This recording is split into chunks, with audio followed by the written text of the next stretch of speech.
And yeah, big welcome everybody, and thank you so much for spending your time with us today. And hello to everyone who might be watching this recording in the future.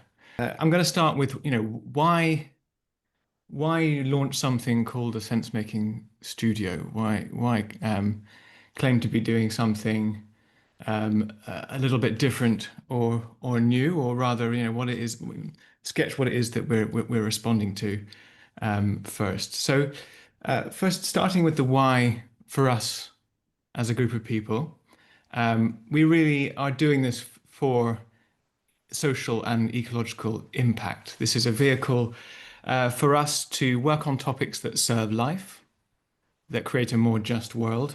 And we want to emphasize that this is not a private wealth creation exercise. We're looking to find partners who are creating positive impact in the world, and we're wanting to support them to increase that impact. And any surplus that we get from that endeavor, we wish to reinvest in creating resources for the world, sense-making materials, and investment in the wider field building, and supporting others to do this work. But we think we're also meeting a need. It isn't just the fact that this sounds like a good fun thing for us to do. We're getting a sense from those that we're already working with that there's an unmet demand.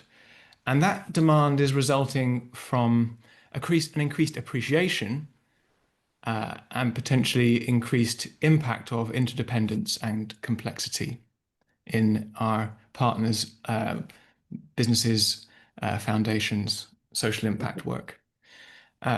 This is because we're starting to see at least challenges are interconnected. They defy clear delineation and easy categorization. Now, of course, this is just an aspect of reality. It has always been the case, but we're perhaps moving into an era where this is more widely appreciated. COVID, for instance, one of the things driving that kind of understanding of interdependence of different parts of society. And of course, it's the nature of a technologically advanced, globally connected civilization with, precarious supply chains and fragmented culture, etc. So we're struggling, I think, to come to terms with the complexity of the world that we've created. We have these terms polycrisis and meta-crisis that are kind of pointing in that direction. And as a result, the methods that we have relied upon in the past, often by siloing and reducing problems into issues that we can look at in isolation, are not fit for purpose anymore. Or rather, they're not fit for purpose alone. I shouldn't say that they're not tremendously useful in the mix still. So there are limits, as I say, to how we have been trying to understand the world particularly through research methods that break down complex problems into isolated parts that are manageable, so that we can study them and use measurement. This falls short, particularly where there are non-linear interactions, feedback loops, emergent behaviors, and increasingly that's the norm of the social systems that we're trying to intervene upon. So linear models of causation, of theories of change, that are required often for research methods, but also for understanding, our strategies, are often missed critical variables and interactions, which can lead to partial solutions, and they can also lead to counterproductive solutions. So what are we suggesting we evolve into? I mean, we're not alone in this. Let's say that, there's a big field of sense making. This sort of shift in mindset that we're speaking to here has been going on for decades. And yet perhaps the kind of consultancy and research agency world hasn't quite caught up with the sense making world. So we are proposing transdisciplinary collaboration and thinking in systems as the norm, synthesizing different ways of knowing, bringing together diverse collaborators with different skills, and having consilience and resonance between those collaborators, helping to discern signals from the noise. in ways that having just one way of knowing, one type of information can help us, can be difficult, can be overwhelming and difficult to find that kind of yeah uh, alignment, or rather signal in the noise. So we need to think in systems as standard, treat these, and particularly treat these systems as complex and adaptive wholes. You may have heard the contrast between systems thinking and complexity theory. We're really looking at the complexity mindset here. Um, and thankfully, we are seeing siloed approaches increasingly replaced by a more holistic mindset. So perhaps we are one of the groups who are wanting to name that and lead with that. Sense making and traditional research are both valuable. So they are used in different contexts. Sense making, particularly where the problem is confusing, fuzzy, ambiguous, fast moving, as opposed to something that is easy to say is like well framed, boundaried, and a stable concept or stable area. Primary aim of sense making to build a plausible, actionable story to orient and decide what to do next, versus producing like replicable, verifiable knowledge. You can nail it down. The process of sense making tends to be iterative, coming back and in, looping between gathering, filtering, fitting it into a narrative, making sense of it, readjusting what type of gathering and filtering that we're doing, rather than setting out in advance, and obviously, and often publishing the exact process that you're going to go through in advance, and then taking that process to its conclusion, which is you often have in most academic quantitative methods anyway.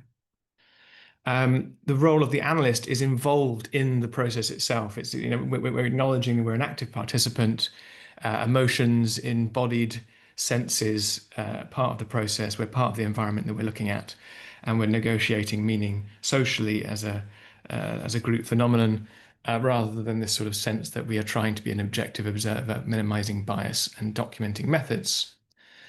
So there are three particular things that we think we need to lay into, include in this, that we think we have particular expertise in, that we're, maybe a point of difference, that are often in the sense-making world, but maybe don't get the full focus.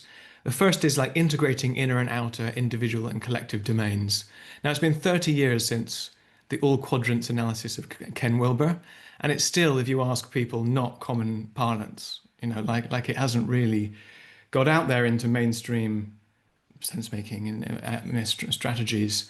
And so we really need to continue to push this as front and center. Thankfully, we are seeing more emphasis given to inner world, psychology, culture, etc.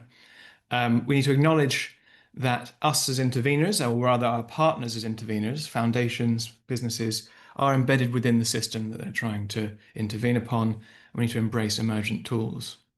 Actually, I've already started kind of riffing on this, but what do we mean by integrate inner and outer, individual and collective? We mean that behavior, social structures, politics, built environment, the stuff that we often see as the important things to intervene upon, cannot be understood or we'd say properly intervened on without also thinking about neurobiology, psychology, and culture. We also need to broaden what we mean by inner. Often we think about this as cognitive, like narrative shifts or paradigm shifts, ideas. But actually, we need to embrace emotion, value, imagination, nervous system regulation, trauma healing, have a broader, deeper sense of what it is to include inner aspects in our politics, in our social structures. And there's a key role when it comes to intervention and designing strategies for embodied practices and group processes, rather than some people think of inner as being individual. Of course, we also mean collective shifts, groups, organizations, societies. So as interveners, we are not external architects, but participants in systems. Our cognitive and emotional tendencies play a critical role. Our capacities, not only for developing external knowledge, but also self-awareness and self-development will be key. And we need to include mental models and patterns when we're developing strategies, and that will help us to have more sophisticated approaches. Boaz, hopefully later on, will be speaking a little bit about ways in which we can work with heart and mind within the sense-making process. So how must approaches evolve? Third one, embrace emergent tools.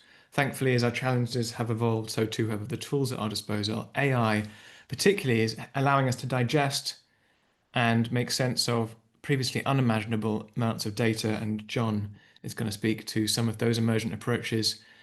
Communication and education approaches are now better informed. We understand a little bit more about how framing can support or sabotage our communications approaches. We understand a little bit better about how learning really works.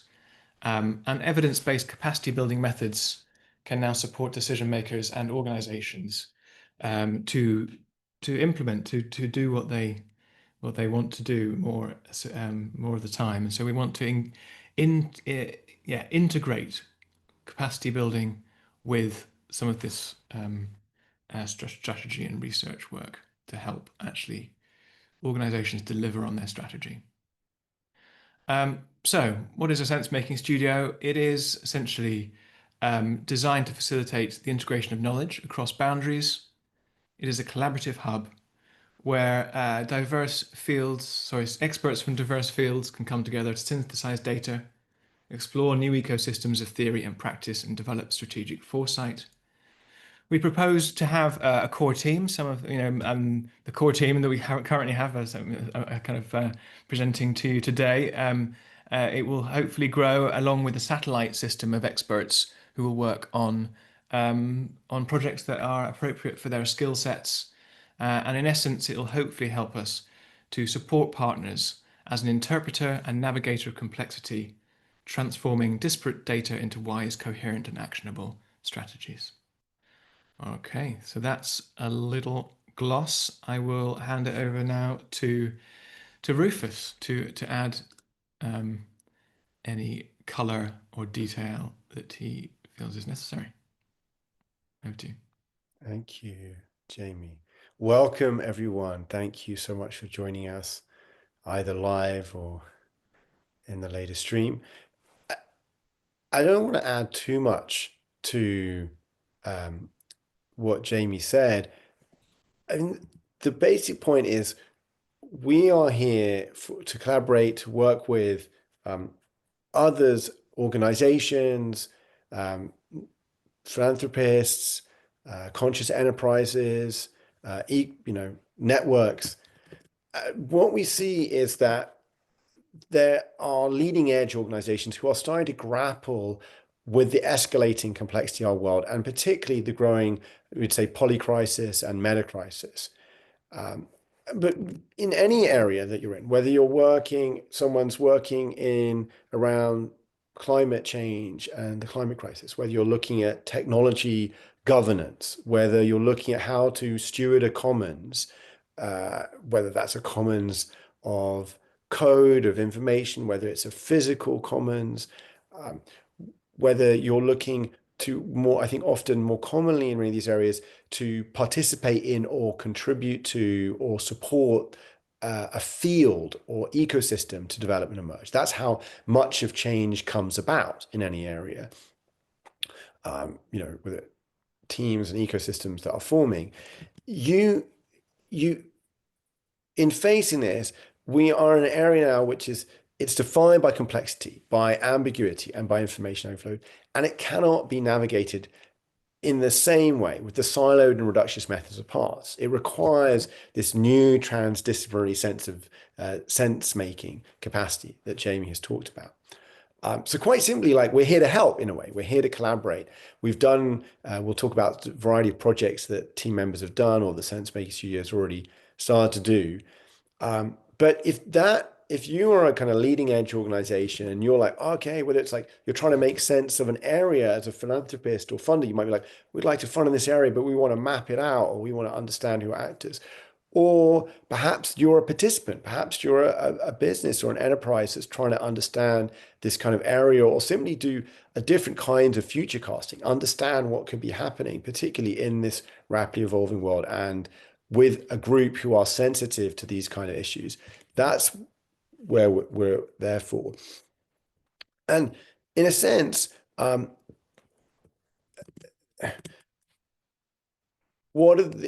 my own experience, And I think probably in many others, there's often, if you are coming to a space or even a space you know reasonably well, there's this incredible sense of filling the elephant.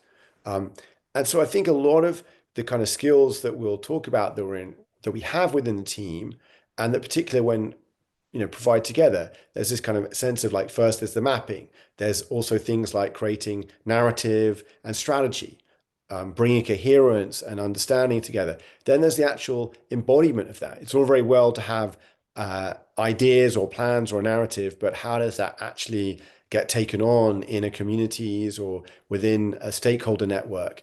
There's all kinds of work that happens there. Much of that, which is the holding of space and all kinds of other things that happen there. So the kind of aspect of one wants a kind of full range of talents, which probably no one person usually has within themselves. And that's also the studio. And we are a collective. I think that's the other thing. We as a group, we're coming together as a collective, having worked in some cases now with combined decades of experience in this area, to work together, to work with others. So yeah, I don't know. I think the thing that I would really um,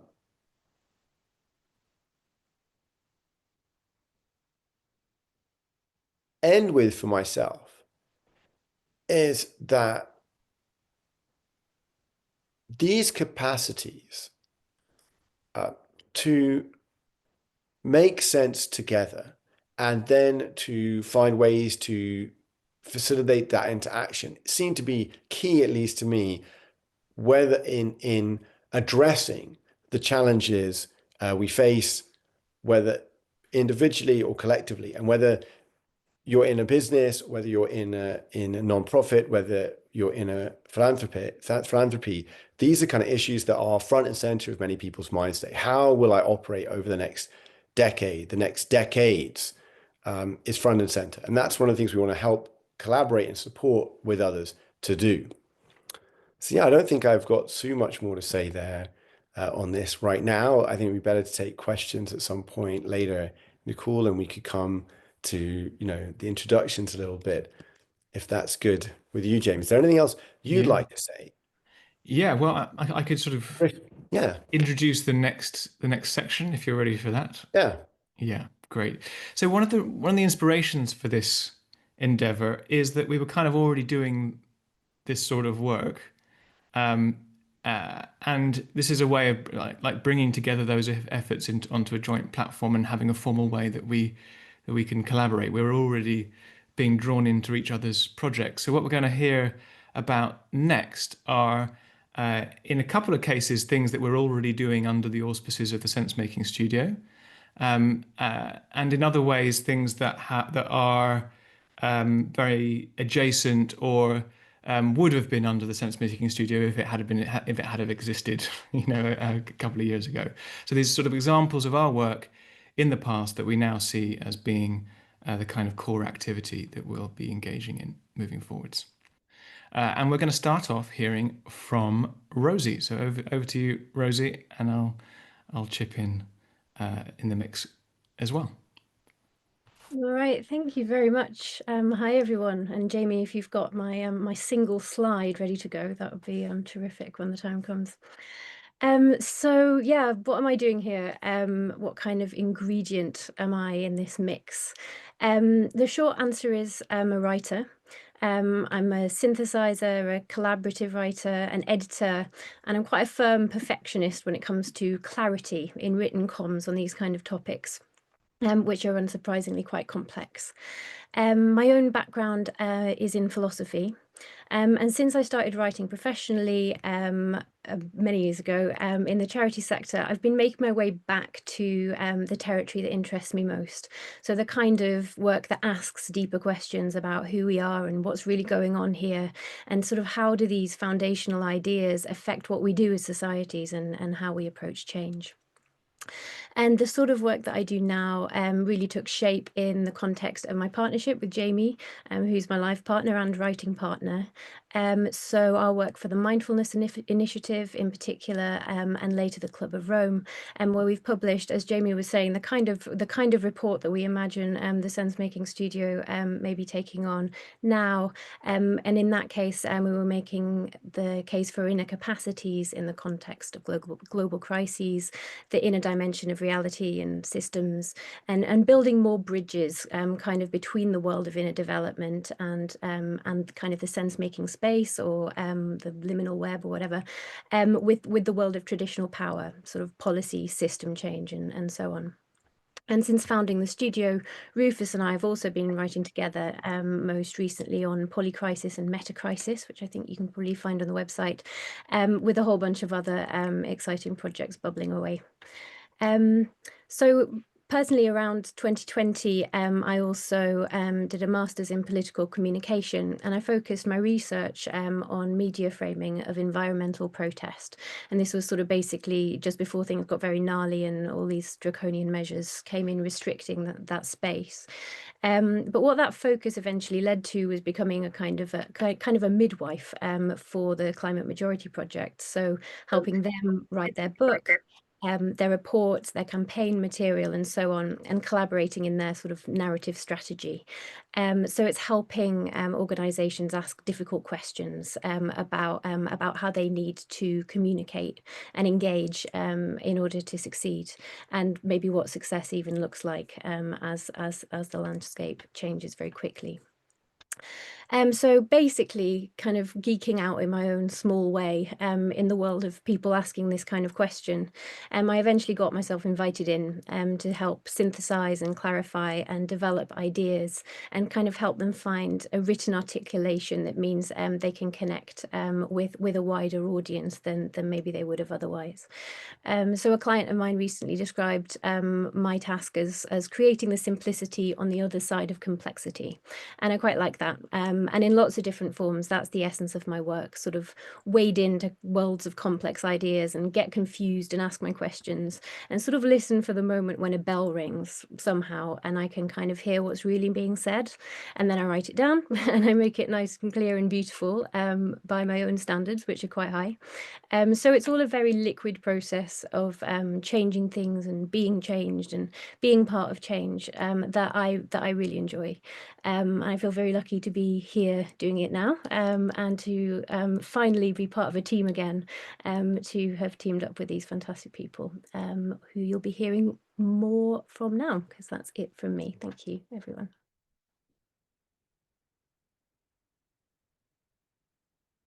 Wonderful, Jamie. We're passing it back to you if you're going to turn on your mic. I have to, yes, turn on my mic. Thank you very much. And so the work underneath the bonnet, I guess, of some of those glossy covers that we put up, showing Rosie's sort of highly crafted and polished writing, is the work of reviewing landscapes, like particularly novel areas where there aren't good maps, there aren't good lists, there isn't a good sort of sense of how things fit together. And I guess my niche that I've developed over the last certainly over 10 years is in what is called grey literature. So this is the world of policy reports, briefings, which I often, or we often collaborate with leading professors or other academics, where we create material which is has a reference for every line, but it was also tailored in ways that Rosie just said to be engaging and compelling. So this involves exploring novel territory through academic literature searches, interviewing policymakers, reviewing the transcripts of parliamentary debates and that kind of thing, depending on how much policy is important. Combining that with interviews, consultation processes, getting experts to review statements, etc., in an iterative process, a little bit like the Delphi process for the academics around you. And then taking this and creating fit-for-purpose communication outputs. So this could be reports, and like we've just Rosie's just described, but we're also doing wikis, microsites, zines, balancing clarity and engagement. This helps us to bridge the gap between the kind of academic peer-reviewed process, and I've got quite a few, well, a handful anyway, of academic publications. We've worked with, I'm a fellow of a university and supervise research there, and that's got its place. But what we found is that academics love working with us because it helps us to get their work out there, to interface particularly with traditional power in the ways that Rosie has mentioned. That's the role of grey literature. And so we can create landmark reference texts for emerging fields, which have really helped in the past for the whole field to orient itself, to come to know itself. Like these reference texts can be, tremendously valuable. And an example of one that we're working on right now is it's already live on psychosocialresilience.org. So this is making sense of this quite fuzzy space of the psychosocial dimensions of societal resilience, because there's this siloed area of resilience in terms of individual psychology, group psychology, or systemic resilience, which is not very inner informed at all, and is all about sort of like water systems and power lines and stuff. So we're creating a kind of a wiki site to bring those worlds together as a landscape review, as an example. All right, that's it from me, and I will now hand over, I think, to John.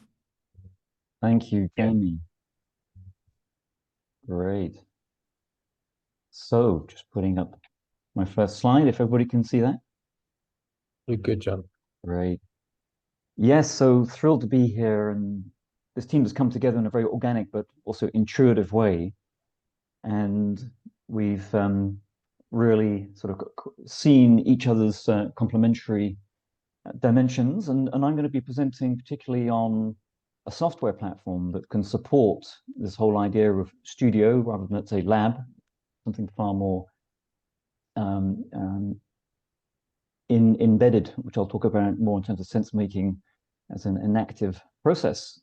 So a first word on my background. I've come to sense making through my work with an NGO in Nepal and Ghana in impact assessments. And then for over 10 years working in organizational development with initially a key focus on developmental psychology.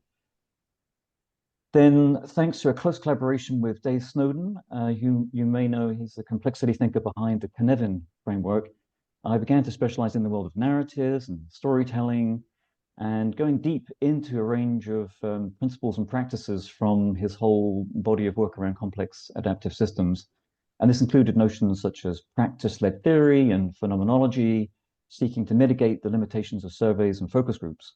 So innovations included, for example, scaffolding self-interpretation of narratives to give greater agency to participants. And then in order to scale, we could offer a storytelling capture interface with a dashboard portal that gave teams local access instead of handing out executive reports and collapse findings into averages. True to complexity principles, we could allow for local teams to explore the meaning of both high and local level organizational narratives and patterns. So we're really striving for a distributed meaning making and local action planning. And the promise of narrative sense making is that we can scale to hundreds or thousands of narratives, even micro narratives, and have the possibility of mapping them to necessarily competing dimensions in any complex dynamic system. This is all kind of, well, some of these quite coded words, so forgive me as I keep this presentation as succinct as possible. But it remains a powerful approach to collective challenges such as culture and values, which are emergent properties. And here, the kind of dynamic changes because our sense making actually is looking at not only just the clusters, but the outliers are just as important. And we no longer have to have calibrated quantitative scales because we're more interested in the relative position and of movement. So ultimately, we're wanting to speak to the research by the citizens and therefore creating a direct path to citizen-led solutions. And the first movers in the software platforms have blazed a trail, but they still struggle to break through with challenges of gaining participant engagement and quite high setup and facilitation costs. And over the last year and a half, we've been experimenting and launching some pilots on how AI might help us completely reboot this whole area. But before jumping on the AI bandwagon, we wanted to be super clear about how we might address the opportunity with key founding principles. And of course, we really thought deeply about AI safety, competence, and ethics in the sense-making application. Keep this again short. I've published on LinkedIn a few articles on mapping AI to speak to this question of ethics in a more nuanced way, and knowing where we can apply AI and where we shouldn't. And then secondly, our vision is to really deliver on action-based approaches, so enabling more entrepreneurial, activist, and situational sense-making experiences that I'll give you an example of that we're working on right now at the end of this presentation. Yeah, so to dive into the pilot projects we've been rolling out over the last year and a half, one key application of AI is a field called augmented retrieval, where we can work with large bodies of text and audio and video in exciting interactive ways. For example, we can create semantic landscapes where each dot is a discrete, coherent moment in a narrative, and you can click on that and play. And the landscape could be designed in many different, even 3D ways. So this is just a sort of an initial visualization, but the possibilities are huge. And then you can even ask an open-ended question of a body of narrative. So based on the AI having transcribed and processed the whole body of narratives, it will give you its own answer. So the text there is the AI's high-level response, but it's quoting the moments of the original narrative. So crucially, in all of our projects, the augmented retrieval means that we place AI in the role of scaffolding our access to the original narrative compared to creating any sort of avatar type feature. And then, yes, so the quotes there, you can click on. Those are the moments of various videos, and you can go on a journey through your semantic landscape with the way that the AI has weaved the answer together. And then another exciting thing is the dynamic range of what frameworks you might want to use to interpret. And so dynamic frameworking helps us sort of hold our theoretical frameworks in a more flexible way, being, again, complexity principles, using these frameworks more like grammatical assets for our sense making rather than using these frameworks as third-person type measurement scales. An example of our vision for more entrepreneurial, activist, and situational sense making, we're very excited to have got some seed funding for a sense making studio relating to psychiatric medication. And this is working closely with Boaz, his direct experience in the psychiatric field. And this studio implementation that we're piloting right now is a portal that draws on a library of 4 AI sense-making modules for participatory observation and citizen science interactive features. So in conclusion, we're wanting to really provide these technology building blocks that enable greater creativity in action-based research and that allows creating engaging and targeted applications so that we have services that draw on a powerful range of methods that are both research and an exciting array of applications of the science of our interiors, our social sciences. So ideoscopic.ai, you can go there right now. It's actually an example of how we've created a conversation between different podcasts, but that website is basically our platform that's under the umbrella of Life Itself, Sensemaking Studio. So that's Thank you, John. Yeah, over to you, Barbier. Thank you, John. And yeah, I'll share more in a moment about the latest project but just wanted us to just take a very short pause. It's quite a bit of information and quite a diverse range, which is, of course, really important in order to navigate the complexity that we're facing. And at the same time, it's important to be able to, well, sync our rhythms so that we can take it in and process it. And this is something which I've been really fascinated by, and I'll share more about the ways in which this dialectic of the experiential and the analytical really come together as a way to meet this moment in this meta crisis that we're facing. But just before that, sharing just a very short note about the why I'm here today. I went through a very deep depression, major anxiety, addiction when I was doing business administration, my first bachelor's when I was 20 years old. And in part because of just a general sense of disconnectedness to things and people around me, which had more of a spiritual aspect to it. But also very much because I was studying business administration, and none of that community had any of those meta-crisis issues on their maps, let alone practical ways to engage with them in ways that I felt were integrous. So, fast forward, really trying to find ways to deal with it. Obviously, smoking cannabis and weed, it was no sustainable solution. So I decided to ordain as a Buddhist monk, which was quite a radical step. And in that sense, really try to find solutions from within. So I'll just share, see if this works.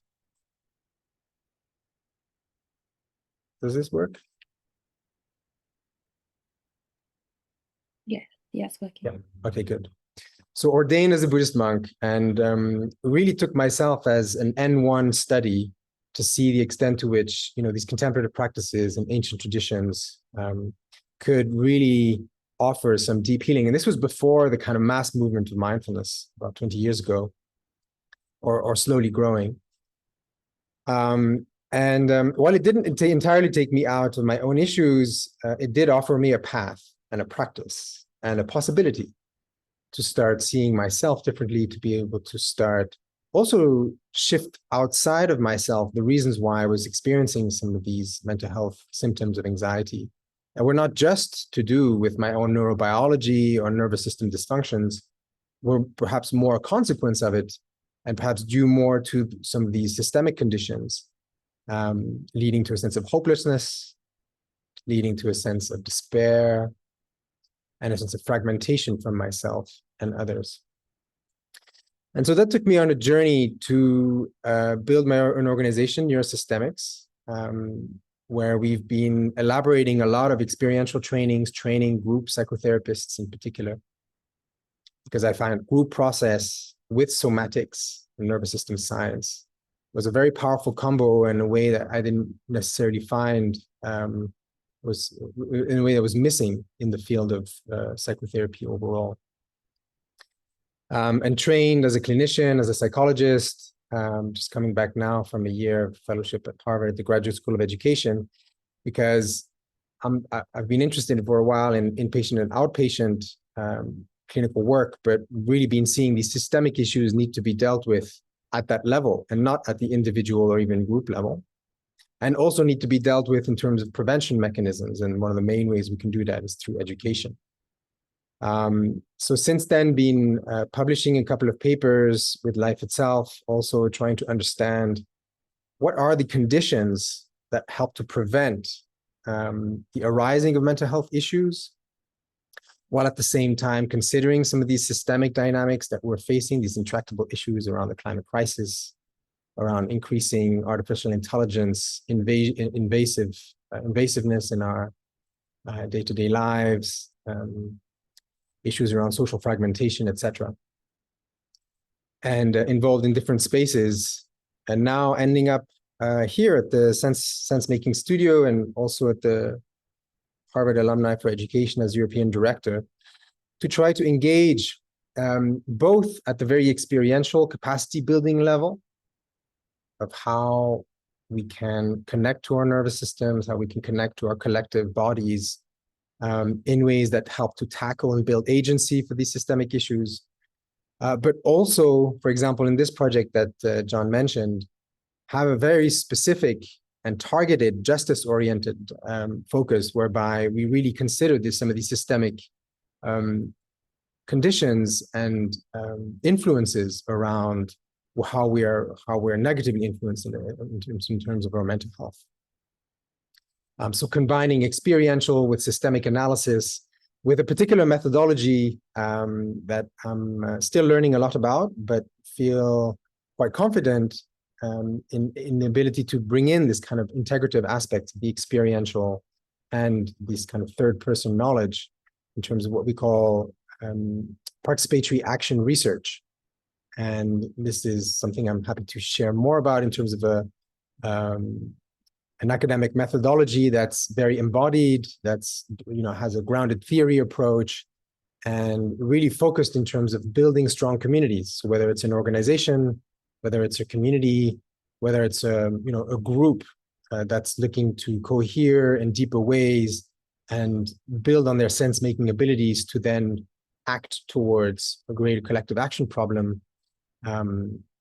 PAR, as we call it, participatory action research, is, I think, a powerful pathway for that. Obviously not the only one, but one that we'll be proposing and that we're already making use of in terms of this ADHD tapering project that John and I are leading.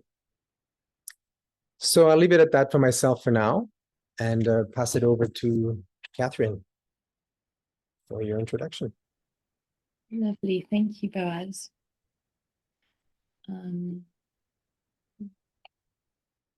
afraid I've lost you.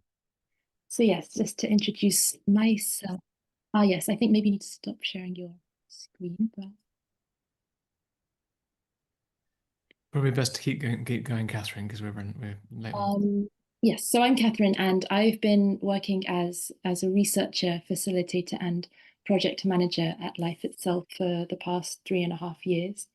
My academic background is in English literature and then a master's in cultural narratives, where my thesis focused on the role that art might play in awakening ecological responsibility.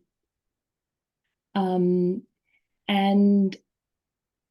it was through my master's dissertation research that I began thinking about the climate crisis as a cultural crisis, not just a scientific or technical or even behavioral problem to be solved, but a crisis deeply rooted in individual and collective ways of perceiving, creating, and being in the world. So this is what ignited my path of working in the field of inner-led systems change and working with Life Itself and joining the Sensemaking studio now. And in the past few years, I've worked on various ecosystem mapping and inner capacity building initiatives with Rufus and Boaz and other colleagues and collaborators who aren't here today. So just to give a bit of a more concrete sense, I'll share a couple of examples briefly. So on the ecosystem mapping front, I have been co-leading an EU-funded mapping of actors who are working for deep-rooted inner and outer systems change, mostly focused on Europe. So along with a directory and a visual map of several hundred organizations, which you can see some of our visualizations on this slide, we've also interviewed leaders in the field and produced a number of reports. Please could the next slide happen, I think, Boaz. And on the inner capacity building and transformative learning design front, I helped to prototype and lead a series of 3-month-long residential programs which took a multi-dimensional approach to personal and collective inner development for systemic transformation. That's it from me, and I will pass over to Rufus to introduce himself more.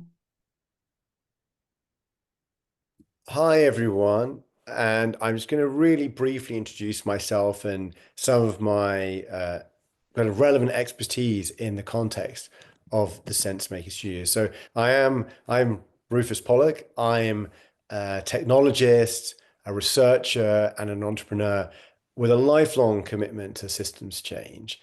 I'm a co-founder of Life Itself, and also a founder of Datopian and the Open Knowledge Foundation, which is and was a leading international nonprofit with chapters in over a dozen countries now.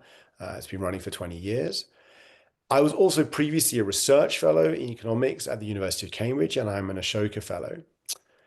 My background has been in data infrastructure, commons governance, and cultural strategy, and I have over 2 decades of experience working globally with governments, NGOs, and companies to navigate complexity and drive change.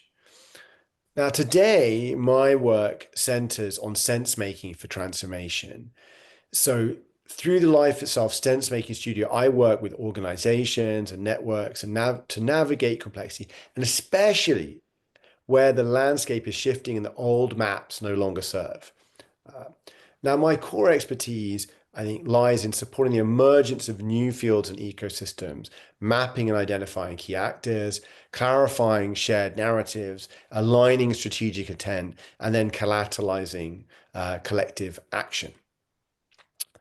Now, this approach has been applied in various collaborations in recent years, and even right now with Commonweal on polycrisis mapping, with the Fetzer Institute at Excaret on mapping the field for developmental spaces, with the EU in mapping and supporting new kinds of change makers, and in the Second Renaissance Initiative to support field emergence and coherence.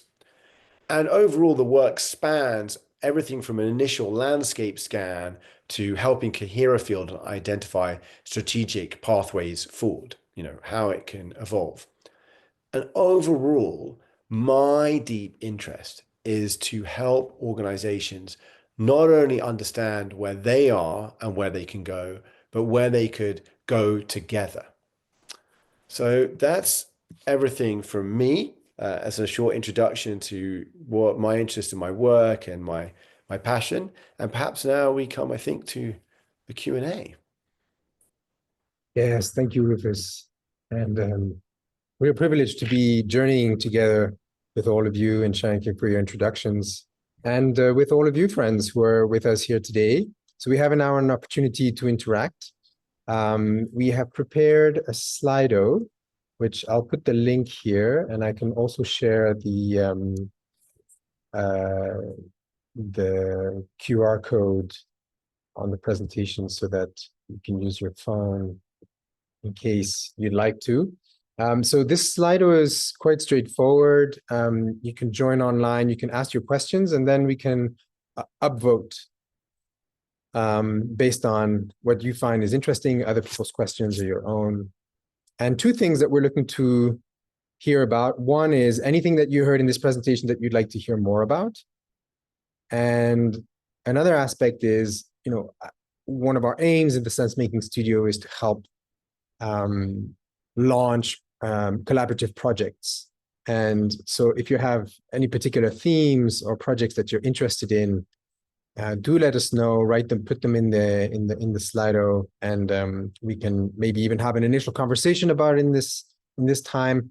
We have scheduled until 6 p.m. CEST, which is 5 minutes for this formal call, but we are all staying online an extra half an hour if you're interested in continuing the discussion. So we'll have a sort of preliminary wrap up in 5 minutes. We do have a few minutes now to go through questions, and we will then continue the conversation for those of you who are interested. Screen sharing. We want to make give space to someone who just wants to speak up straight away rather than put a Slido in, given we haven't got a list of questions coming through, Boaz, or you... Sure, yeah, let's do that. Go ahead, Wendy. Let me just unmute myself. I'll try and be quick. So I have a 30-year interest in systems transformation. So I love everything I see because I'm interested in every single aspect of it. And the inner and the outer, I mean, all of it I'm involved in at different layers and across different organizations. But I want to just share, I'll share a couple of things. I shared today that I was just coming off a conversation where I was saying that so many of us have powerful inner lives and inner practices that we've had that have brought us to the work that we do today that we cannot be open about, and that we have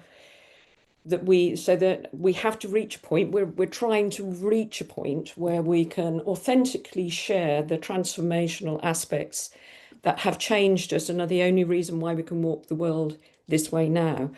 But I've just come back from, this is an example, I was thinking of a project. I've just come back from Iceland, where for the first time we united the Wellbeing Economy Forum with the Spirit of Humanity Forum. And the Spirit of Humanity Forum was 150 global leaders, not giving pitches, who came together for 3 days to talk about how their inner lives have enabled them to be compassionate. We were looking at compassionate governance. And we had everybody in the room, from the Deputy General of the Commonwealth to the President of Iceland to a man who's seen his entire family slaughtered in Gaza. And, you know, it's all very well talking about forgiveness and peace, but we also had the reality of a young guy who'd seen his entire family slaughtered in Rwanda. So it's the reality of the worlds that people live in. But what's come out of that is the query about whether we could make Iceland whether Iceland could be a prototype nation in demonstrating how to kind of walk their talk. It's a really small population, like a really small English city.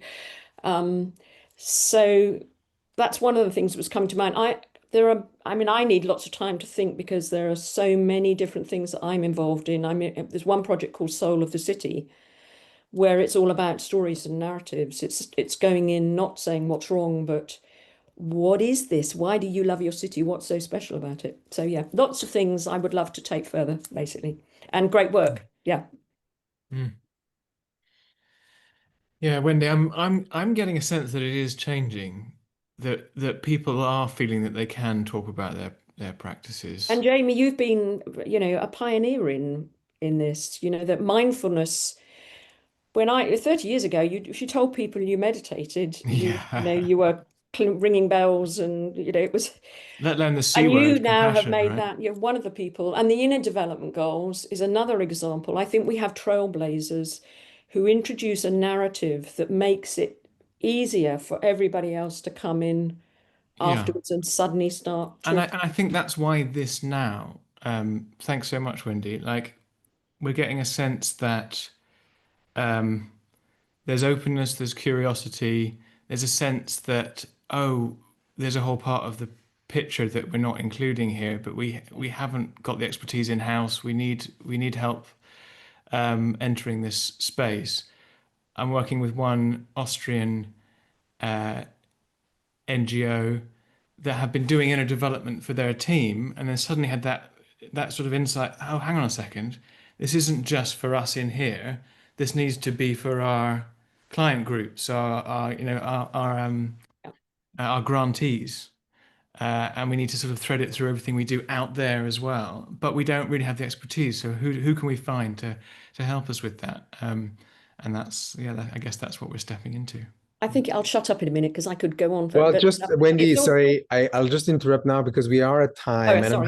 I'm happy to keep the discussion do you really want to allow for those of us who wanted to leave here to be able to do so in a way that enables a sense of completion.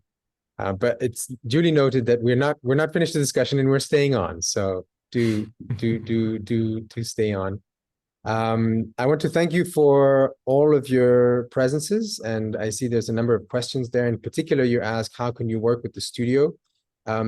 If you've signed up for this session, you will be able to receive more information, so we'll share more as we move forward. We don't have a formal process to expand the team at this stage. We're still early stages, but we will be certainly thinking about that, especially as we're thinking about the satellite of experts, depending on the specific projects that are coming forward. Email us, thank you, Rufus, in the chat there with your CV or particular domains of interests or threads that you think might be relevant, and we'll definitely consider those seriously as we move forward.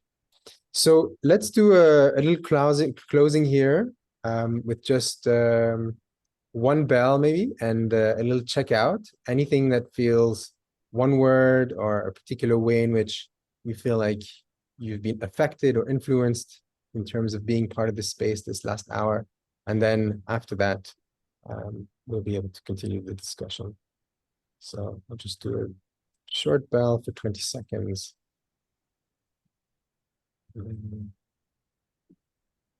Continue.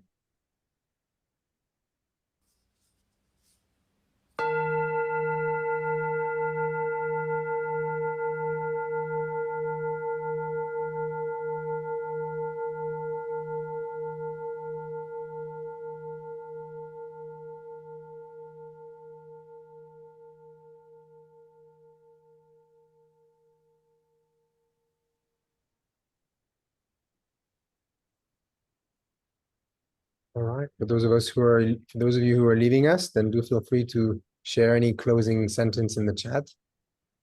And otherwise, we'll continue with the questions that we've had on the Slido.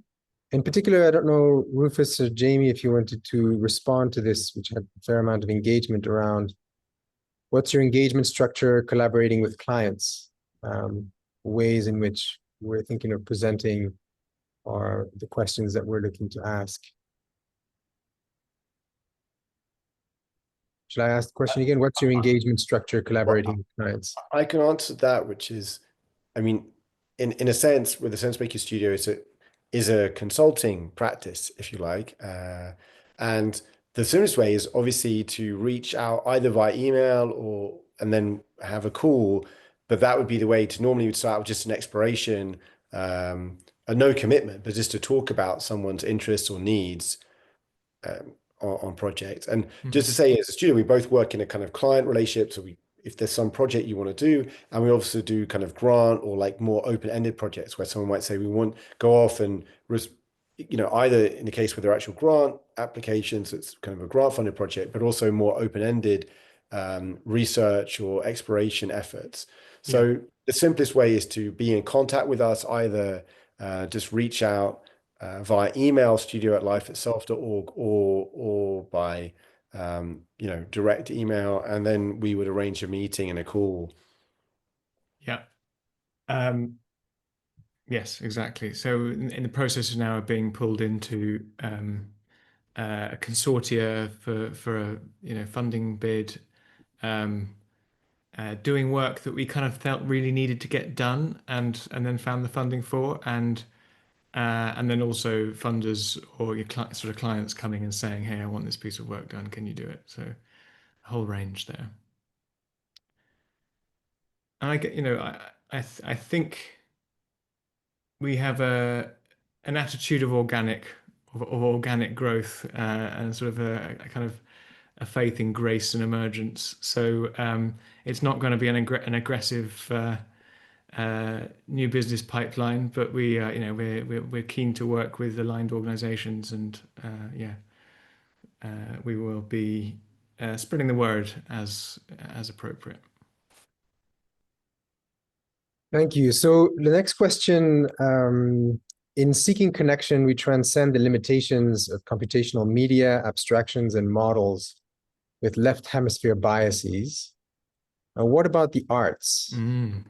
What are the role of the arts? I know Jamie and Rosie, you might like that. Well, I mean, we should have already mentioned our missing core member, Sylvie. and this is a perfect question to bring that in. So thank you, whoever gave us that. So yeah, our missing team member Sylvie, life partner of Rufus, is an artist facilitator, inspiring individual. Rufus, you might be best placed to speak to what Sylvie Yeah, brings to the mix of the Life Itself ecosystem already, and will be doing so in the future. sure. And Rosie, I think perhaps might come in here. Of course. But yes, I mean, Sylvie, just because there's childcare restrictions of two of us being on calls at the same time, Sylvie is not here today, but is basically an artist, designer, kind of also does kind of branding and narrative type work. I think it's crucial. I think I'm just looking at the Slido here. I think this is the question about art. I think this is maybe also a broader point. I mean, I don't want to speak too much on Sylvie's behalf, but one of the things that I think Boaz was alluding to also in his sharing is, putting it most simply, we've seen a lot of experience. Like, you might have some wonderful report, and this is common in consulting in general. You know, you've got the strategy, but does it actually turn into practice? Does it get embodied into the organization?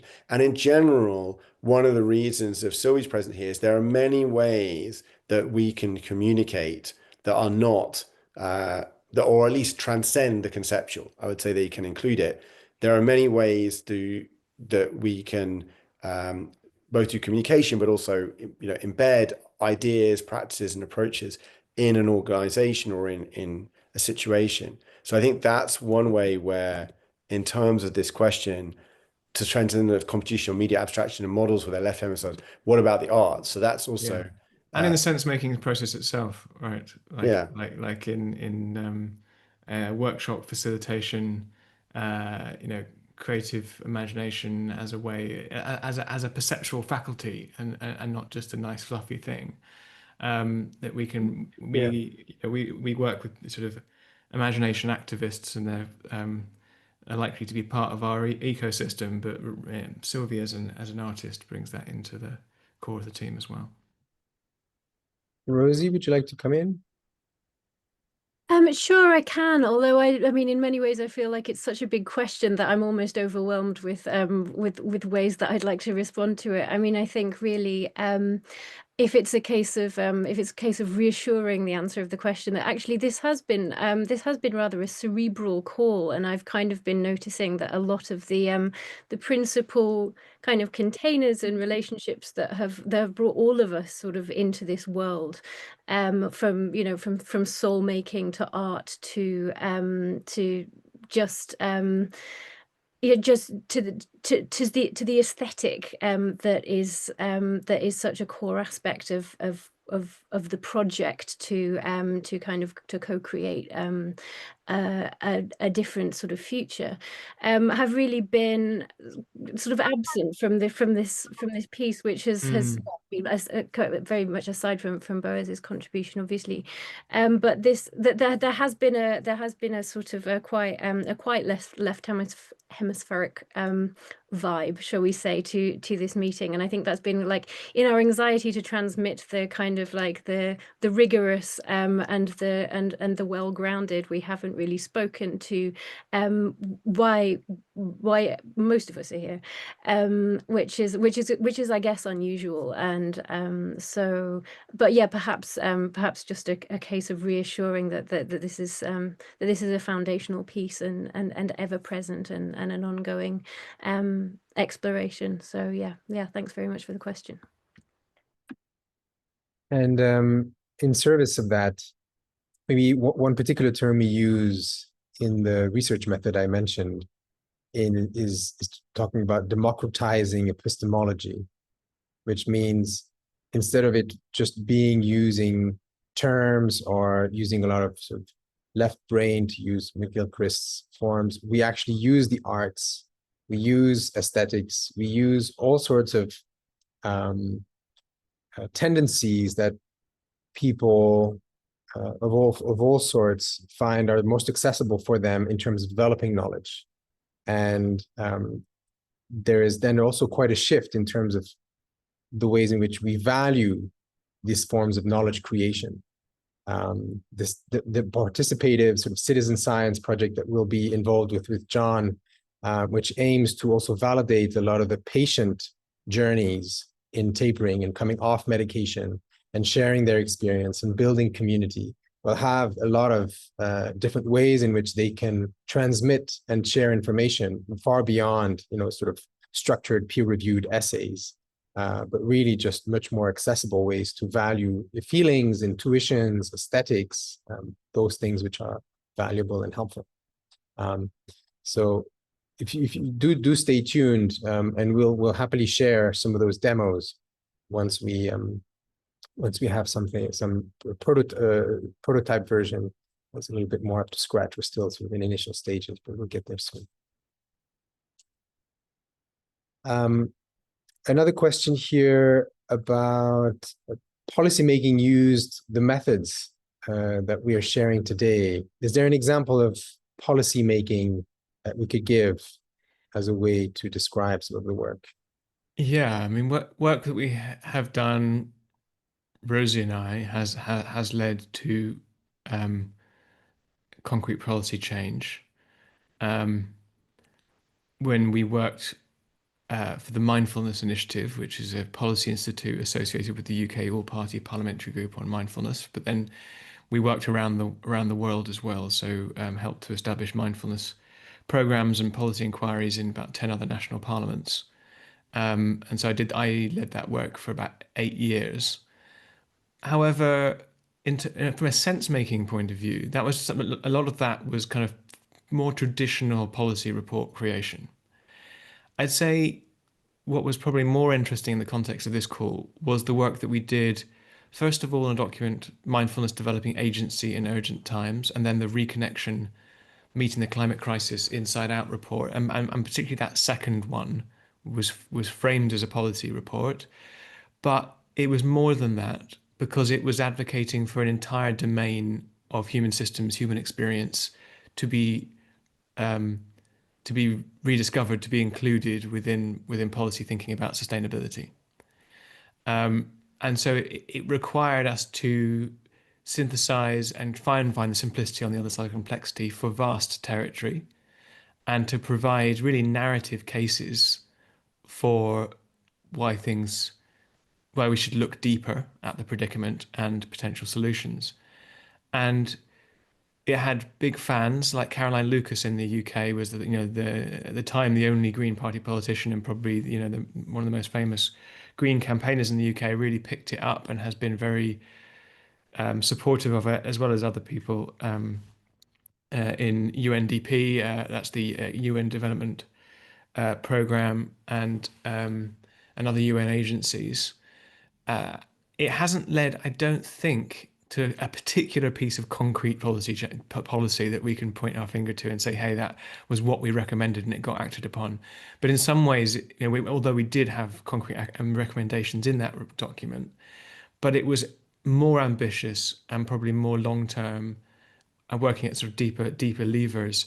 And I think helped Caroline Lucas, as an example, have more confidence and to speak, with greater courage and clarity in the British political, public discourse around climate, and bringing in the inner dimension more. And we did hear some of our language sort of echoed back to us in that way. And that's one of the ways in which you know that you're doing something right.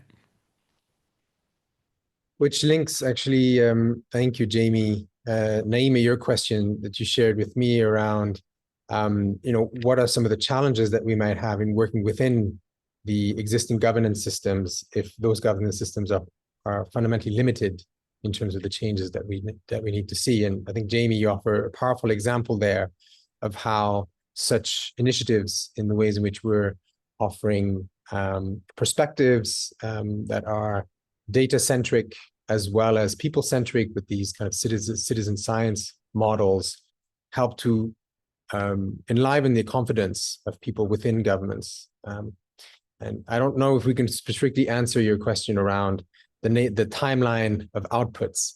We're still very much sort of figuring that out. About just the policymaking, like all of these components that you bring into the field sounds very promising and much needed. But then by working within current existing governance systems, like I don't think they are equipped to this plurality of problem solving or addressing issues. So this is what piqued my interest in like how do you envision working within the systems, and what kind of like anticipated timeline or like nature of the outputs that you would be able to present for systems that are not equipped to solve complexities or pluralities in addressing issues. Thank you. Wow. I mean, it's kind of a $1 million question in the policy frame. Like this is in so many ways a stuck system. There are some shining examples where things are a bit different. And actually, one of those is where we live in Sheffield in the north of England, Rosie and I, where we have a council working with civil society players funded by the Joseph Rowntree Foundation, the Emerging Futures Fund, to do, I guess, sense making and strategic planning, bringing in imagination activism and various other things to take a long view, and like much easier potentially at a city level and a local level. But I warrant, very difficult in a national context. And these policy environments are stuck within a media landscape and a body politic, which is just has and a social media landscape that prioritizes simple messaging, and these are big issues that we're not going to fix in a tiny little consultancy, of course. And so we have to support those people who are trying to do something different and finding chinks of light in all of that. So all I can offer you really is sort of humility and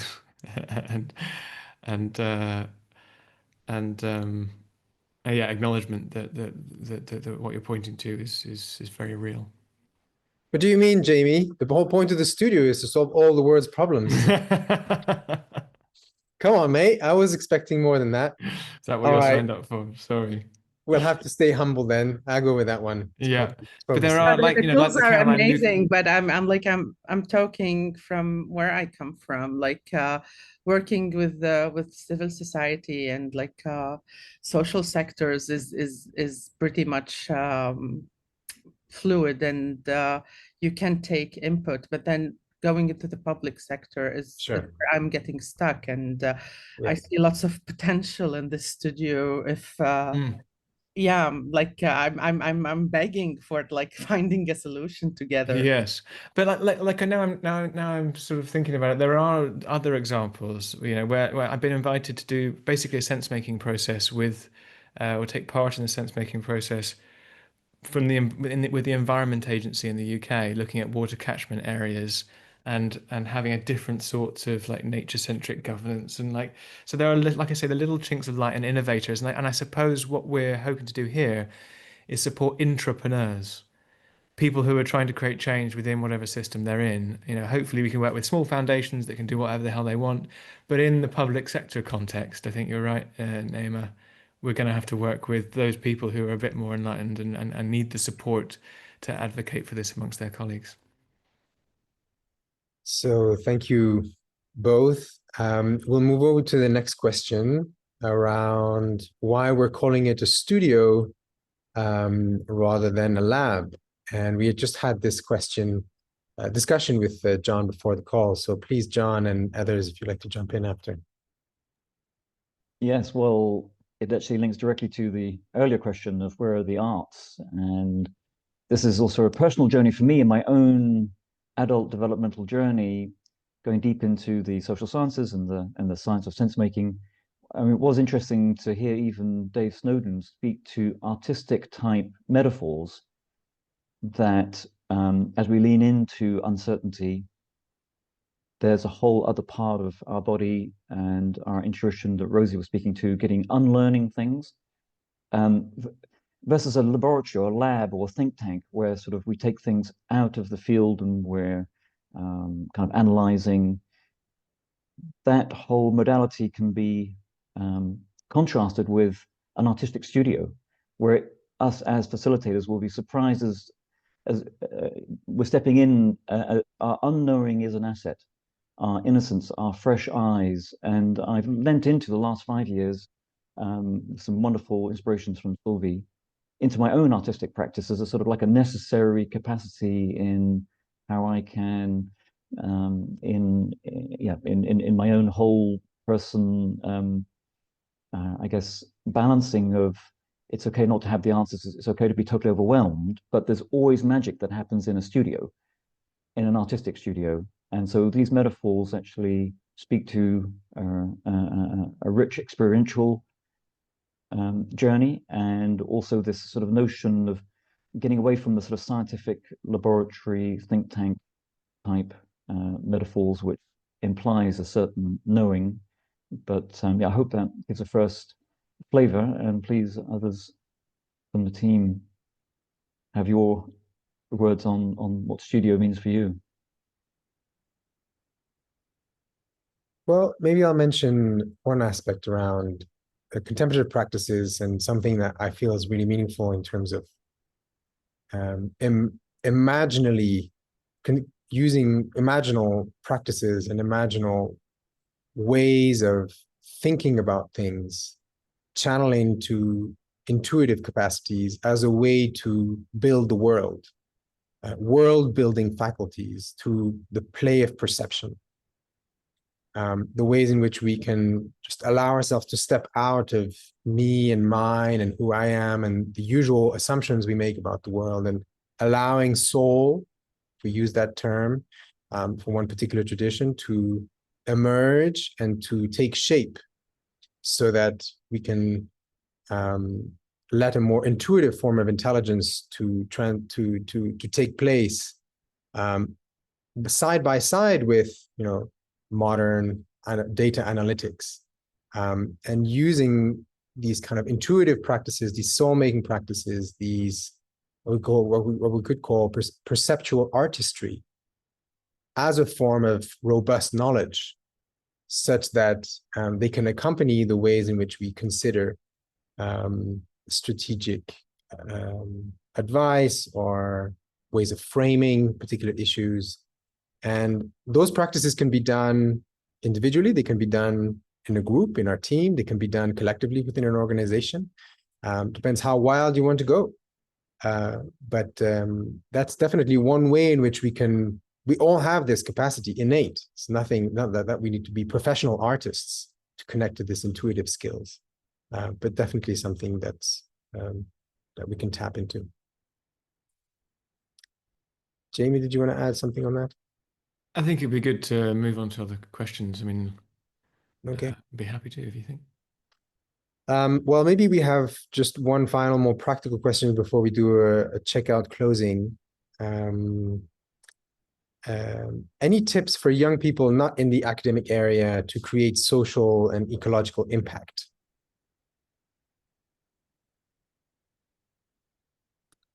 Mm-hmm. Any tips for young people not in the academic area to create social and ecological impact? That's such a big one that, again, I'm so overwhelmed. Yeah. That's not to say we won't. That's not to say we won't try, but I think we might need a moment to kind of gather ourselves. Is the asker of the question still here? I'm not sure. It was Dylan. Dylan. It was Dylan. And you mentioned particularly not in the academic area. You mean don't tell me to go and get a master's degree in something like where can one begin right here, right now? Kind of, yeah. Like, it just seems to be a pattern I'm noticing, I guess, as people take that route. Maybe they find something they're really impassioned by, and they go back and study more. Mm-hmm. Yeah. Does that help, or do you want me? Yeah, yeah, it does. And then there's so much to say, and maybe we could Mm. trail the fact that another project that the core team here are probably going to be doing under the Life Itself banner in one way or another is looking at a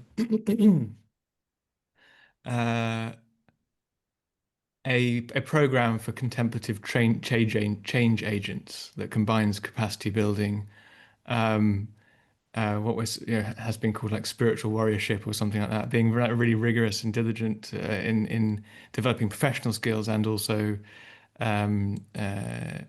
transformative skills. That's another webinar.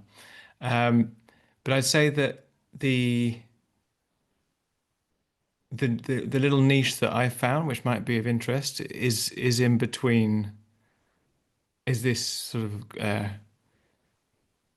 communication getting there's so much that we know to do that's stuck in academia and not getting out into the world. In the world of inner development, for instance, we've had 30 years of research about methods within organizational development, leadership development, etc., and it's really not well known about.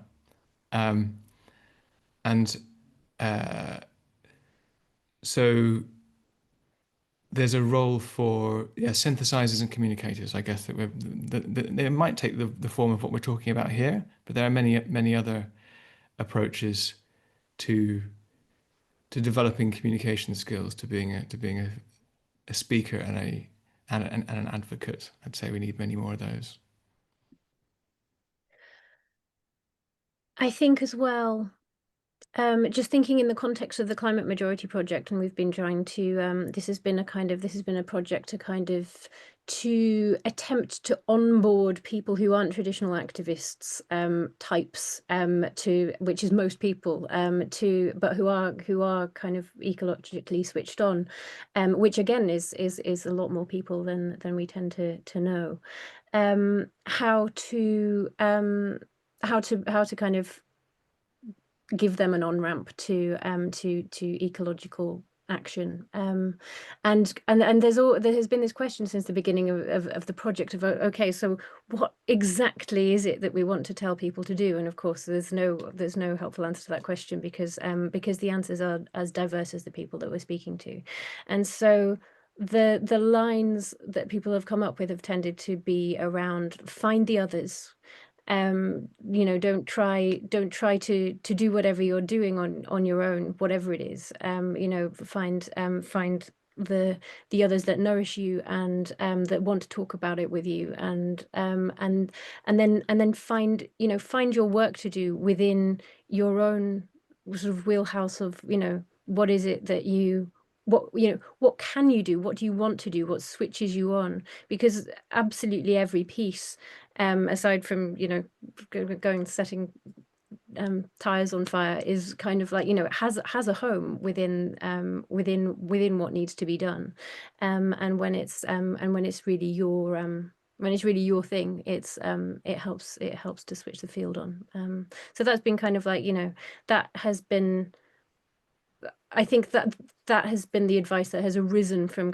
my own organic path, from what I like doing, to plugging it in. But yeah, there may be many other answers. Well, I'm glad that you shared a few answers, Rosie. At least, we're leaving here, we're not completely answerless. We have some threads to think about. Thanks to you very much. So thank you very much, everyone. We're arriving at our time. It's been a total pleasure and honor to be with the team and to host all of you. Thank you very much for sharing your questions and interest. We will be in touch with more news and ideas of our projects and such. Do feel free, if you want to put the email again in the chat, maybe Catherine, contact us. We have a final slide here to share, where we are happy to share more about our papers.